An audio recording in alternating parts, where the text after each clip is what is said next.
لیکن واپس آ کے وہ گناہ چھوڑا ہی نہیں. وہ جس غلطی کی توبہ کی تھی اس کی اصلاح ہی نہیں کی, اپنے آپ کو بدلا ہی نہیں. تو بھائی بچہ چھٹیاں کر کے آتا ہے, استاد کہتا ہے میں تمہیں کلاس میں نہیں رکھوں گا, یہاں سے نکل جاؤ.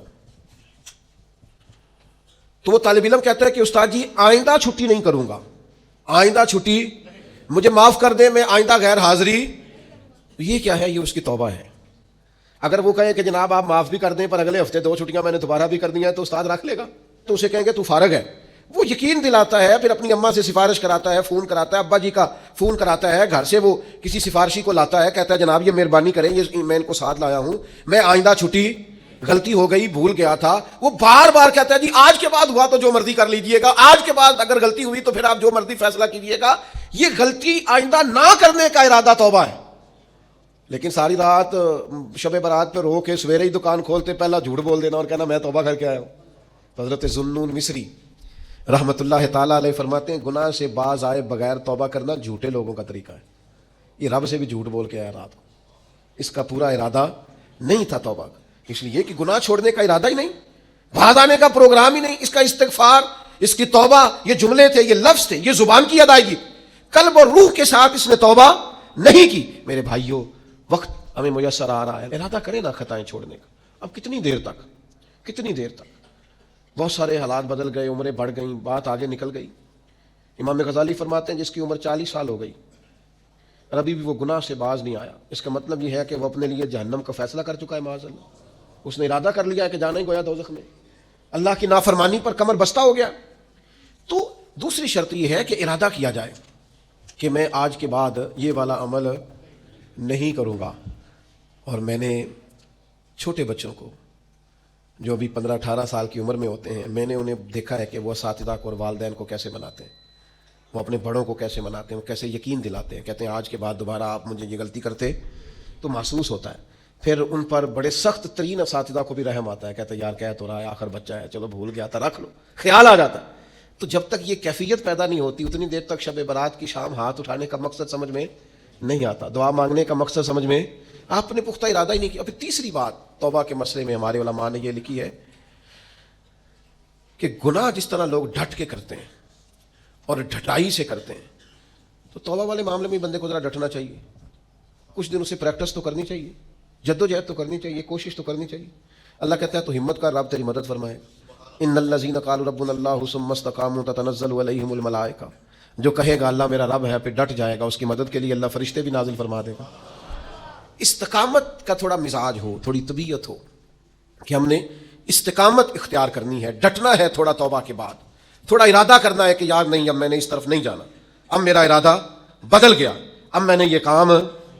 ایک صحابی تھے تو وہ فرماتے ہیں کہ میں توبہ کرنے سے پہلے ایک خاتون کے ہاں آیا جایا کرتا تھا, پھر اللہ نے مجھے توفیق دی, میں توبہ کر گیا اور کلمہ پڑھ گیا, اور جب میں حضور کی بارگاہ سے ہو کے واپس آ رہا تھا تو وہ رستے میں مجھے آوازیں دے رہی تھی, لیکن جب میں نظریں جھکا کے اس کے پاس سے گزر گیا تو مجھے کہنے لگی تم وہی نہیں ہو. تو میں نے کہا نہیں, اب تو میں توبہ کر کے آیا, اب تو میں اللہ کا بندہ بن گیا. حضرت حبیب اجمی رحمۃ اللہ تعالیٰ علیہ, اللہ نے مجھے توفیق دی, میں ان کے مزار پہ بھی حاضر ہوا.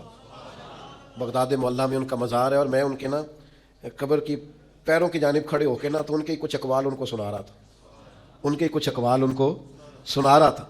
حضرت حبیب اجمی رحمۃ اللہ علیہ سود کا کام کرتے تھے. دعا کریں اللہ ہم سب کو محفوظ کرے, آمین تو کریں, اللہ ہم سب کو. اب لوگوں نے بغلوں میں فتوے بھی رکھ لیے ہیں. کل پرسوں میرے پاس ایک صاحب فتویٰ لے کے آئے, فلانے مولانا صاحب نے کہا فلانی بینک کا سیونگ اکاؤنٹ بھی ٹھیک ہے, یہ میری بغل میں فتویٰ ہے تو یہ آپ پڑھ لیں. میں کیا تو مینو کو پوچھنا ہے جی, تو تیرے کو فتویٰ جو ہے ایک بندے کو فتویٰ مل گیا ہے اور اس نے پکڑا ہوا ہے بغل میں, میرے پاس کیوں آیا ہے؟ کہنے لگا جی آپ کیا کہہ رہے ہیں؟ میں کیا تو تاں آئے ہیں, تو مطمئن نہیں مولوی دی گل تے, اگر تو مطمئن ہوتا تو تصدیق کرنے. تو یہ تو مطمئن نہیں ہے نا, اس کا مطلب ہے کہ بات کے اندر شک ہے, اس گل چ رولا ہے. تو میں کیا رولے والی گل چنگی, تو میں کیا فتویٰ دوبارہ لپیٹ کے جیب چ پا, تو دس سیونگ اکاؤنٹ ٹھیک ہوندا ہے؟ کہندا جی سمجھ نہیں آئی تاں تے آیا. میں کہا بس ٹھیک ہے, تینوں پھر سمجھ آ گئی ہے. جڑی سمجھ نہیں نہ آئی ہے تو مطلب یہ سمجھ آ گئی, یہ سمجھ لے. آپ چھوڑیں, میں کسی کا نام نہیں لیتا, کوئی بات نہیں کرتا. میں آپ کو بخاری کی حدیث سناتا ہوں, نبی پاک علیہ السلام نے فرمایا ایک حلال ہے وہ بھی واضح, ایک حرام ہے وہ بھی واضح ہے, ایک میں شک ہے کہ پتہ نہیں حلال ہے کہ پتہ نہیں حرام ہے. میرے کریم محبوب نے فرمایا تم نے شک والی چیز سے بھی بچنا ہے، شک سے بھی تم نے بچنا ہے، اس لیے کہ مسلمان طیب اور طاہر کا قائل ہوتا ہے، وہ پاکیزہ مزاج ہوتا ہے، پاکیزگی کا قائل ہوتا ہے۔ بھائیو یہ بچیں، یہ رزق حرام اتنا نقصان کرتا ہے کہ انسان کا اللہ سے رشتہ کمزور کر دیتا ہے۔ لقمہ حرام سے پوری پرہیز، پوری زہر کی طرح اس سے پرہیز کریں، تیزاب کی طرح اس سے بچیں، تب جا کے انسان کی روحانی زندگی کچھ آگے بڑھنی شروع ہوتی ہے۔ توبہ سچی، اخلاص والی، سنورنے والی اور استقامت والی کہ میں نے پھر دوبارہ یہ عمل نہیں کرنا، اور عادتیں بدل جایا کرتی ہیں، عادتیں بدل، عادی تھے لوگ شراب کے، پر حضور نے فرمایا حرام ہے، تو پھر دوبارہ کوئی قریب، بالکل جن چیزوں کی 100% کوئی منع کرنے والا نہیں تھا ان کو اشاروں سے منع کیا میرے نبی پاک نے، تو یہ بندہ مومن کی شان ہوتی ہے، پھر وہ اتنے پکے ہوئے کہ دوبارہ ان چیزوں کے قریب تو توبہ کریں، لیکن پھر اس پر ڈٹیں۔ اور تیسری بات یہ ہے کہ اصلاح احوال کریں، توبہ کے بعد اپنی اصلاح کریں، اپنی تربیت کریں، اپنے اوپر توجہ دیں۔ ڈاکٹر 2 قسم کے چارٹ دیتے ہیں مریض کو، ایک یہ کہ یہ چیزیں نہیں کھانی، اور ایک یہ کہ یہ والی آپ نے کھانی، یہ آپ کے لیے، وہ کہتے ہیں تم نے تلی چیز نہیں کھانی، تم نے تیزابیت والی نہیں کھانی، آئلی چیزیں نہیں کھانی، اور سلاد ضرور کھانا ہے، پھل کا استعمال ضرور کرنا ہے۔ یہ کیوں بتاتے ہیں کہ اگر آپ کو ساری چیزیں چھوڑ دیں گے تو پھر جسم کے اندر طاقت موجود نہیں رہے گی، کچھ آپ کو وہ چھوڑنی ہے جو نقصان دیتی، لیکن وہ کھانی ہے جو جسم کو طاقت ور کر۔ اصلاح احوال کا معنی یہ ہے کہ یہ گناہ چھوڑ دیں اور اس کے ساتھ یہ والی نیکیاں کریں، سویرے اٹھ کے نفل پڑھیں، دن میں قرآن مجید پڑھیں، استغفار پڑھیں، درود پاک پڑھیں، غریب کی مدد کریں، ماں باپ کی خدمت کریں، جو آپ کے ذمہ حقوق العباد ہے ان کو صحیح کر کے ادا کریں، اپنی زندگی کے اندر بہتر تبدیلیاں لائیں، اپنے آپ کو بدلیں۔ اور نوجوانوں سے کہوں گا سونا ذرا کم کریں، آرام پسندی اور وجود کی آرام طلبی سے بعد میں آپ ضائع ہو جائیں گے، تھوڑی مشقت کریں، تھوڑا کم سونے کا مزاج بنائیں، کم کھانے کا مزاج بنائیں، کم بولنے کا مزاج بنائیں۔ اصلاح احوال کے لیے ضروری ہے کہ ہم تھوڑی سی لذات کو ایک ایک کر کے کم کرنا شروع کریں تاکہ ہماری روحانی زندگی مضبوط ہونے لگے۔ پھر میرے بھائیوں، توبہ کے لیے ایک بڑا لازمی اور بڑا اہم اور بڑا بنیادی نقطہ یہ ہے کہ کچھ کام ایسے ہوتے ہیں جو اس نقطے کے بغیر ہو ہی نہیں سکتے۔ وہ نقطہ کیا ہے؟ وَاعْتَصِمُوا بِاللَّهِ، اللہ کے ساتھ تعلق کو مضبوط کریں، اللہ کے ساتھ تعلق کو۔ حضرت رابعہ بصریہ فرماتی تھی میرے دل میں خیال، مجھے پتہ چل جاتا ہے کہ میرا رابعہ مجھ سے راضی ہے کہ ناراض ہے۔ میں نے کہا آپ کو کیسے پتہ چلتا ہے؟ فرمایا جب سویرے مجھے توفیق دیتا ہے نا اٹھ کے مصلی بچھا لے تو میں سمجھ جاتی ہوں آج بڑا راضی ہے، اور جب میں جاگ بھی رہی ہوں اور پھر بھی میری نماز رہ جائے تو لگتا ہے کہ وہ ناراض ہو گیا ہے۔ بے توفیقی سے بڑی انسان کے لیے محرومی کوئی نہیں ہوتی۔ اللہ تعالیٰ جب کسی سے ناراض ہوتا ہے تو بعضوں کا سرمایہ نہیں چھینتا، سجدوں کی لذت لے جاتا ہے۔ لوگوں کے پاس ہر چیز ہوتی ہے لیکن بندگی کا موقع نہیں ہوتا۔ وَاعْتَصِمُوا بِاللَّهِ، سب کے لیے ٹائم ہو، اور اگر بندے کے پاس سجدہ کرنے کو ٹائم ہی نہ ہو، دیر تک دعا مانگنے کو ٹائم ہی نہ ہو۔ ایک دن بیمار نہیں ہوئی حضرت رابعہ بصریہ تو کہنے لگی مالک تو ناراض تو نہیں ہو گیا؟ تو مجھے بیمار کرتا ہے تو میں تجھے یاد بڑا کرتی ہوں، میرا نفس کمزور پڑ جاتا ہے، گناہ کی طرف نہیں جاتا، میں ذرا بیمار رہتی ہوں تو ٹھیک رہتی ہوں، مہربانی کر تو میرے اوپر وہ سارا بوجھ ڈال جس سے میرا نفس کمزور رہے اور تیری بات وَاعْتَصِمُوا بِاللَّهِ۔ لمبی لمبی دعائیں مانگا کریں، دیر تک اپنے رب کے حضور حاضر رہا کریں۔ بندوں کو 10-15 منٹ بعد سنائیں تو وہ اکتانے لگ جاتے ہیں، وہ کہتے ہیں میں نے سن لیا ہے جو آپ نے کہا، مجھے سمجھ آ گئی، آپ بس کریں۔ آپ وہ کریم ہے، وہ کہتا ہے نہ تمہارے رب کو اونگ آتی ہے نہ نیند آتی، جس وقت بھی دعا مانگو وہ قبول کرتا ہے۔ اپنا تعلق اللہ رسول کے ساتھ مضبوط کریں۔ میں اپنے دوستوں سے اکثر کہتا ہوں ہر چیز کمزور ہو جائے تمہارا مصلی نہیں کمزور ہونا چاہیے۔ یہ شعبان، یہ رمضان، یہ مصلی بچھانے کے مہینے ہیں۔ مصلی، مجھے اہل عرب کی عادت بڑی اچھی لگتی ہے کہ ان کی گاڑیوں میں بھی قرآن مجید موجود ہوتا ہے اور مصلی موجود ہوتا ہے۔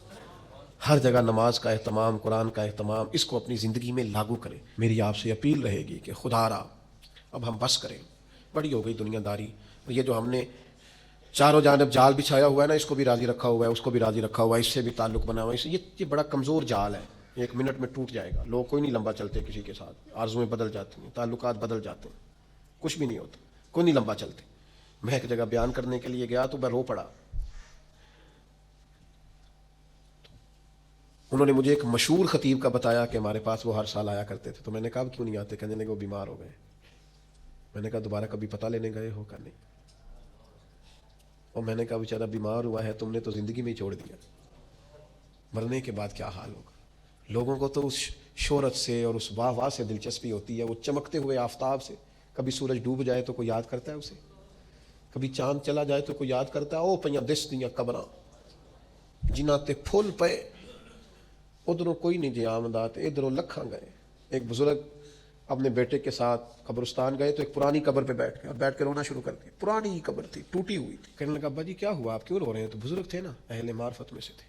کہنے لگے پتر کچھ نہیں نا، تو 25 سال سے میں آ رہا ہوں، اس قبر پر میں نے کبھی مٹی ڈلی ہوئی نہیں دیکھی، اس پر کبھی کسی کو پھول ڈالتے نہیں دیکھا، کبھی نہیں دیکھا. کوئی اس قبر کے پیروں کی جانب کھڑا ہو کے فاتحہ پڑھ رہا، کبھی نہیں دیکھا. تو یہاں آیا ہو. تو لوگ تو کہنے لگے 20-25 سال تو مجھے بیت گئے. ان کا بیٹا مجھے بتانے لگا کہ ابا جی بڑا روئے. والد صاحب کہنے لگے کہ پتہ نہیں ہمارے ساتھ کیا ہونے والا ہے، آتے ہی نہیں لوگ، بھول گئے. آپ چلے جائیں قبرستان میں، کئی قبریں شکوہ کریں گی کہ کوئی نہیں آیا.